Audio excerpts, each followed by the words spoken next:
Good morning mga kayamyam. Ito na nga guys yung ating araw na pinakahihintay. Ayan. Pinakahihintay. Kinakabahan ako guys.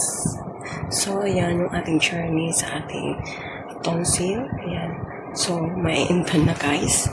So hindi ako guys gumawa ng video ng mga nakaraan ng ating about sa ating tonsil. So ito sir guys. Kung nakita niyo mga kayamyama,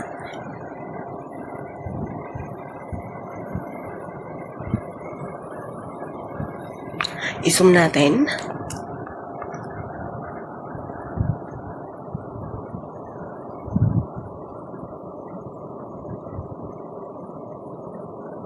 Ayan, kitang-kita niyo mga kayamyam, yung ating tonsil is meron siyang bilog. Bilog siya, na meron na siyang tawag dito, hindi ako tumitingin sa inyo, no? Meron na siyang, yung ating bilog is meron siyang ugat. Actually, lumaki rin din yung kabila kong tonsil. Kaya pala siyang tatanggalin.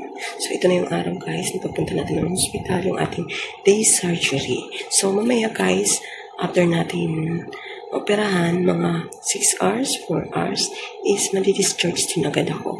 So, yun nga guys, i-update ko kayo sa ating magiging recovery at para mapakita ko rin sa inyo guys kung ano yung pwede kayong makita yung mga kayamyam yung after natin na-operahan, yung pagnangako. Sabi ng nurse sa akin mga kayamyam, after ko na ma-operahan, tingnan ko, pero kung narating na baka ako matakot. Bakit kaya? Bakit kaya niya nasabing matakot ako?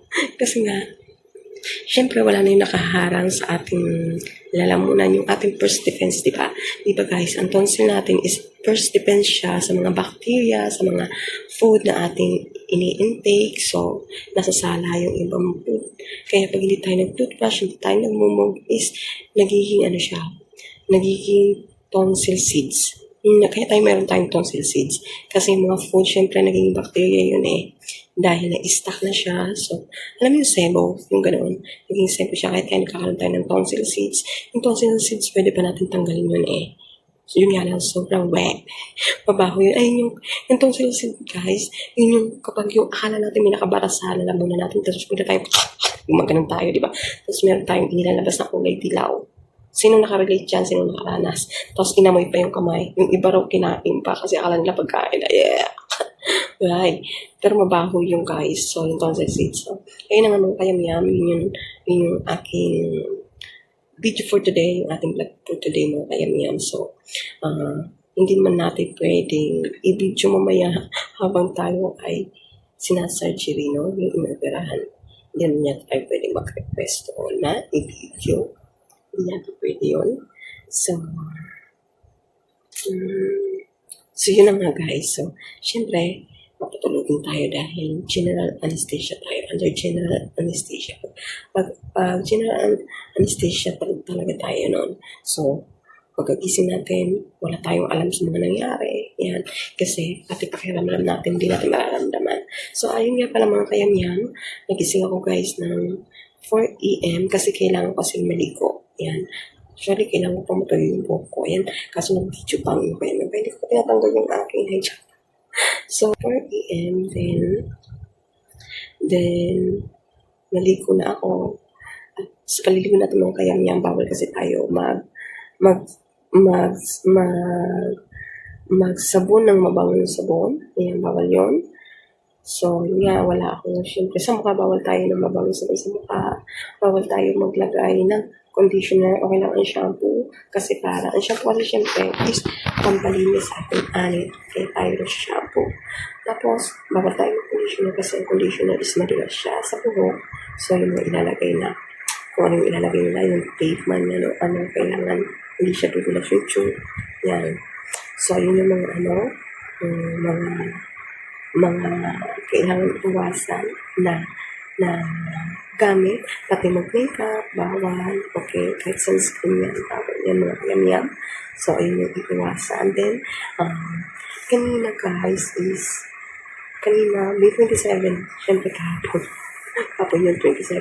Pagpasok ng 28, may 28, 26. Ayun guys, hindi na tayo pwedeng kumain ng kahit ano. Kahit tubig nga guys, hindi na ako uminom. Kahit pwede naman siya uminom. Actually, pwede siya uminom. Kaya lang, hindi na ako uminom para mas okay. Kasi kailangan natin ma-hydrate. Ma-hydrate dapat yung ating katawan. Kasi bawal tayo uminom ng tubig. Kung iin tayo ng tubig, kailangan konti lang. Pero ako naman guys is, okay lang na talagang fasting sa lahat. Hindi ako water fasting. Kasi syempre, as a Muslim, nagpa-fasting talaga kami ng 1 month. Okay. Nung buong 12 hours kami na, imagine, 12 hours kami nagpa-fasting. No, hindi lang 12 hours. Kasi yung Fajr, depende kasi sa Fajr eh. Tapos syempre magkaiba ang oras ng pagpasok ng Maghrib at ng Fajr. Syempre ang Fajr minsan 5 p.m. ganun. 5 p.m. Tapos ang Maghrib naman is 7. So, hindi na siya 12 hours. So, mga 13 to 14 hours ang fasting namin as a Muslim. Ganun siguro. Hindi ako nagkakamali. So, then, ayun na nga, hindi na ako hindi ako water fast. Kahit water fasting, hindi ako water fasting. Kasi para make sure, kasi yung ano pa nagsabi rin na huwag naman tubig kasi nga kailangan na ma-hydrate tayo. Okay. So, hanggang mamaya, pagkatapos ng operasyon, di rin tayo makakain agad. Makakainom. Siguro pag uwi ko pa ng bahay, tsaka tayo kakain. Ayan. Yun na yun. So, basta guys, i-update ko na lang kayo. Ayun na ulitin ko. Naligo ako guys ng 2 a.m. Nag-fasting ako ng 12 hanggang hindi rin ako kumain o uminom hanggang mamaya sa surgery. Bawal tayo kumain. Kasi nga, kapag uminom tayo ng tubig na mismo surgery na meron naman rules na 2 hours before surgery pwede ka uminom. Ayun kasi yung rules sa akin. So, pero nga, lalo na po is mas pinili ko na lang hindi mag-take na kahit ano. So, ayun para sure kasi nga, ang tubig is kapag tayo is inooperahan ng under general anesthesia. Diba kasi yung under general anesthesia, actually tayo isa sa anesthesia lang na pampamanhin. Diba yung anesthesia natin buklat tayo ng ipin is anesthesia yun, pero hindi siya general anesthesia. Okay. Kasi general anesthesia yung sa atin dahil operation natin is sa loob. Yung tonsillectomy. Yeah. Hirap kasi. And, ayun naman guys. Then, hindi na tayo, paano ba yan? Hindi ko ito i-edit guys. Wala nang edit mamaya. Pag-upload ko. Ganyan. Hindi na kasi nakakapag-edit ng matagal guys. Dahil sobrang busy rin, naglalaro ang inyong kayamihan para tayo magkaroon din ng earning, magkaroon tayo ng pamasahe dito sa Singapore. Kasi din lang inaasahan talaga sa Just Pray at Shopback. Kaya, syempre, hindi pa rin natin kalimutan ng ating YouTube kung sino tayo. Ayan, kung saan tayo nag-umpisa. Ayan. Ayun lang ang mga kayamihan. Ayun na, chismosa talaga yung kayamihan, no? So, ayun lang ang mag-share ko ngayon guys sa inyo. So, 10 minutes na, enough na. At anong oras na guys?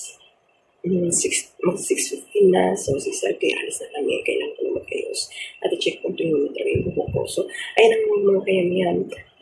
See you in my next vlog sa aking update about sa aking tonsillectomy. Bye guys!